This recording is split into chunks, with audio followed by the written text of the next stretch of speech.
Géopolitique, Pierre Aski, bonjour. Bonjour Nicolas. Pierre, vous revenez sur la signification du vote qui vient d'avoir lieu en Turquie. Il y avait un côté automne du patriarche dimanche soir en Turquie, pour reprendre le titre d'un célèbre roman.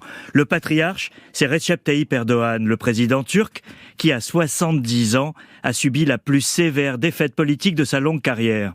Paradoxalement, cette déconvenue aux élections municipales est survenue 10 mois seulement après avoir été réélu à la tête de la Turquie. Après 2 décennies au pouvoir, c'était une performance montrant qu'il ne fallait jamais enterrer trop vite le chef du parti islamo-conservateur AKP. La défaite des candidats de l'AKP dimanche à Istanbul et Ankara et dans de nombreuses villes, y compris dans leur fief d'Anatolie, n'en est que plus significative. Surtout Istanbul, où le président a personnellement fait campagne. Son candidat a perdu de 10 points face au maire sortant Ekrem İmamoğlu. Ancien maire d'Istanbul, Erdoğan avait autrefois théorisé que la victoire dans cette ville était la clé d'un succès national. Le revers n'en est que plus dur. Et quelles leçons en tirez-vous ? Ce sont évidemment des élections locales, pas nationales, et il ne faut pas en surestimer la portée. Néanmoins, elles permettent de comprendre comment, dans un pays autoritaire, le pouvoir peut vaciller et éventuellement tomber.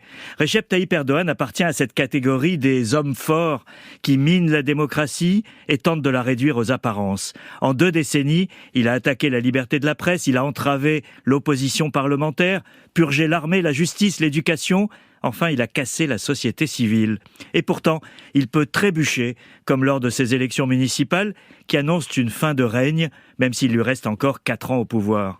Plusieurs facteurs ont joué. Et d'abord l'économie, avec une inflation à 60% et des errements de sa politique économique. Mais ce n'est pas le seul facteur. Il y a l'usure du pouvoir et la corruption qui va avec. Et il n'est pas le seul, Pierre, dirigeant autoritaire à trébucher comme ça. En effet, Nicolas, il faut distinguer entre un régime devenu dictatorial, comme celui de Vladimir Poutine, qui affronte des élections sans risque, comme celle du mois dernier, et les régimes autoritaires ou illibéraux, qui laissent des marges de manœuvre. La Pologne, conquise par les ultra-conservateurs du parti Droit et Justice en 2015, a suivi la méthode Erdoğan, avec le contrôle des médias, la mainmise sur la justice, qui devait lui assurer la longévité. Mais en octobre dernier, ils ont été battus par les libéraux, conduits par Donald Tusk. Au Brésil l'an dernier, c'est Jair Bolsonaro, avec un mauvais bilan, qui a perdu face à Lula et a tenté un coup de force pour se maintenir. Les pressions internationales, comme celle de l'Europe sur la Pologne hier, sur la Hongrie aujourd'hui, maintiennent une marge de manœuvre démocratique qui laisse la possibilité d'une alternance. C'est ce qu'annonce peut-être la victoire de l'opposition républicaine en Turquie, un automne, pour reprendre la métaphore de Garcia Marquez, préfigurant la fin possible du pouvoir d'Erdoğan. Pierre Aski, merci.